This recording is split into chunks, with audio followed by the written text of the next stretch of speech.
What's going on, y'all? Welcome back. Got another review for you guys. This time for Resident Evil Netflix series.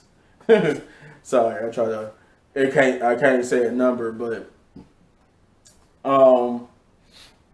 the episode 2 entitled, I was about to say titled "The Devil You Know." Now, when I first saw this title, the one thing I loved about the fact that the title was called "The Devil You Know," it made me think of my favorite supernatural episode, because Supernatural also used the title "The Devil You Know."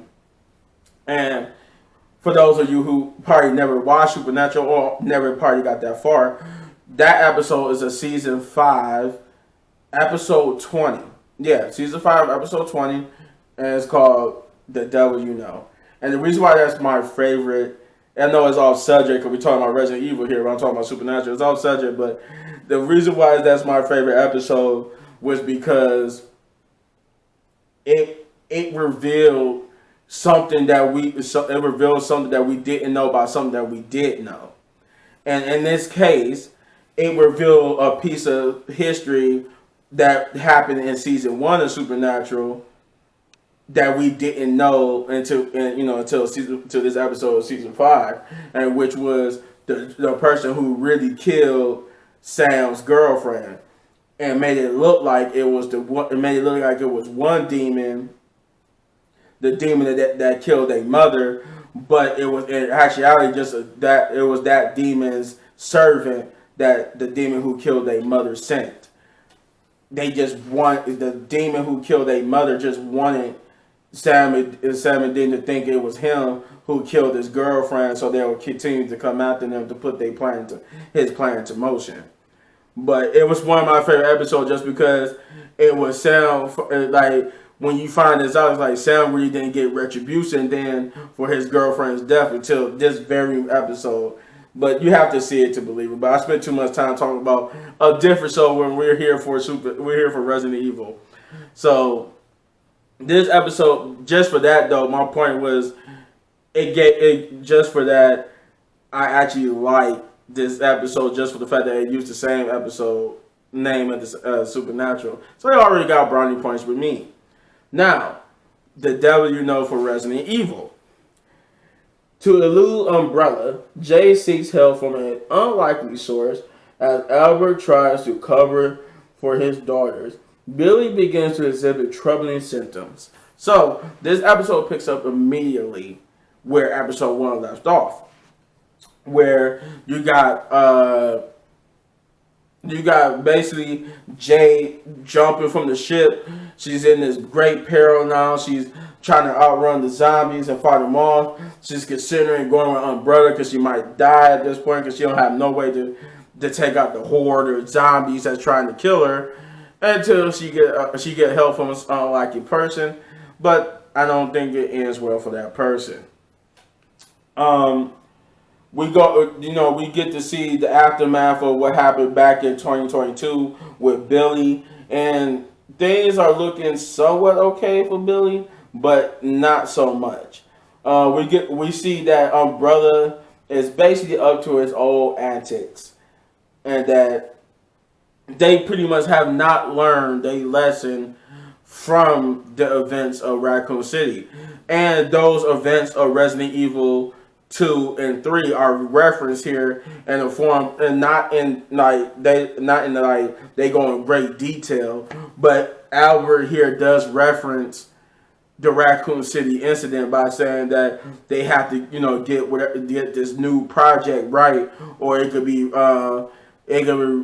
Raccoon City all over again, but this time billions of people instead of a small town. I like how he said that, she said, how the person he's arguing with says that, in that incident we contained it, and he said we barely contained it, and that was just a small city. He said this time it's the world at stake.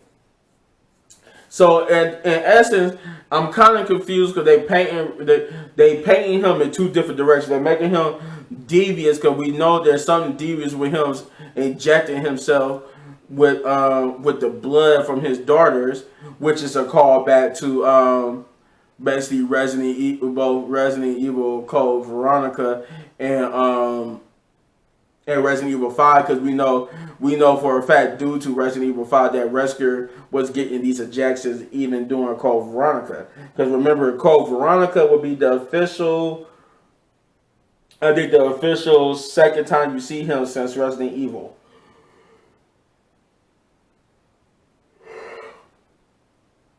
Sorry about that. But yeah, I think so. I think that Resident Evil Code Veronica was the second time that you see Wesker after Resident Evil 1. Yeah, I'm pretty sure. Yeah, because he wasn't in 2 or 3. He was mentioned, I think he was mentioned in 2 and 3, but he was a scene.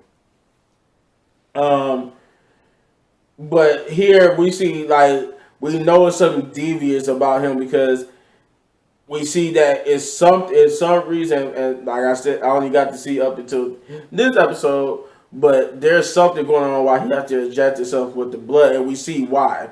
We see what happens when he don't inject himself. He gets like these spasms, these weird spasms and stuff. So we know that he's taking on for a specific reason. But everything is not looking up for Jade in the present because she's on the run from her brother. She goes to find a smuggler guy who can help her, only for the guy to be basically in fashion of the Resident Evil shows and movies. He's basically indisposed permanently. He's one of them guys now. And it was the one thing I like about this was that even though this is a Netflix series about Resident Evil, they kind of did like a little call to the Dead Rising games. Now, if you ever played Dead Rising, you know that at least in the better ones, because I never liked Dead Rising 4, but in Dead Rising 1 and 2, there were you had these psychopaths, and that was basically normal people who basically went crazy due to the outbreak and the zombie outbreak, and basically become bosses that you have to face to advance the story. And it was a little bit like I felt like a little bit of a call back to that, because what you find out this lady is doing and what is going on with this lady, it kind of gives you the Dead Rising feel like she's a psycho that basically went crazy because of the zombie apocalypse and did something. And if you see the episode, you'll know what I mean. But it's still very much Resident Evil. They got the umbrella chasing Jade trying to get home to her children. Back in 2022, Billy is not okay.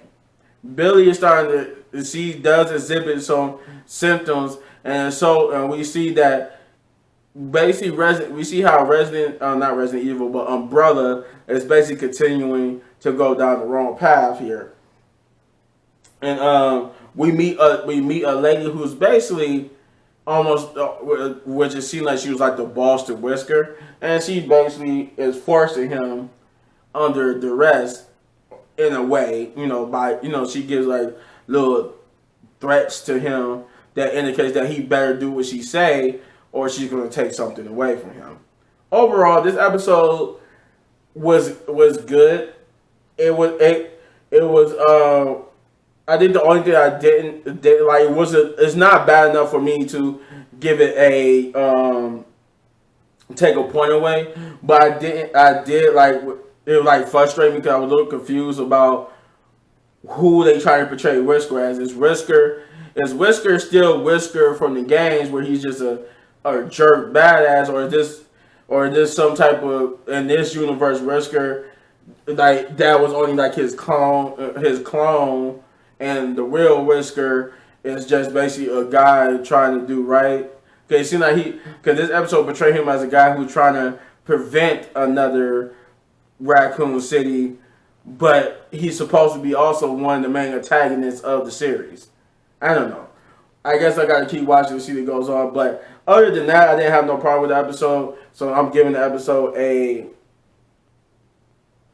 I'm gonna give it an 8. This one also an 8 out of 10, just because it wasn't a perfect 10, but it did keep me interested enough to continue watching it. Though, like I said, I really wish they would clear up like whether or not is he truly a villain, or he's like in this universe a good guy because his clones were the villain. I don't know. Because they did say that the Whisker that died in this universe version of Resident Evil 5 is just a clone. So apparently we're gonna find out how that's possible later on in the series. Hopefully they do. I don't know. That's what I heard. It's not. I haven't seen nobody really talk about it, but I heard that they supposed to explain how some of that stuff went down in this series. But you let me know in the comments down below what you think of this episode. If you enjoy my review, without spoiling the episode, by the way. For the people who haven't seen it. But if you enjoy this review, you hit this button right there in the upper right corner for all of my reviews. And if you enjoy this video so much you want to support the channel, all you gotta do is hit that like, subscribe, share, hit that notification button, hit that thanks button, and hit that join button if you want to see me react to Resident Evil or your favorite TV show. Hell, we can even do retro reactions where I go back and watch shows like Supernatural and Smallville and stuff like that. Who knows, maybe some old school Beavis and Butthead. But as always, hit any one of these videos for more of my amazing content. Don't go anywhere because I got more coming your way. Peace out.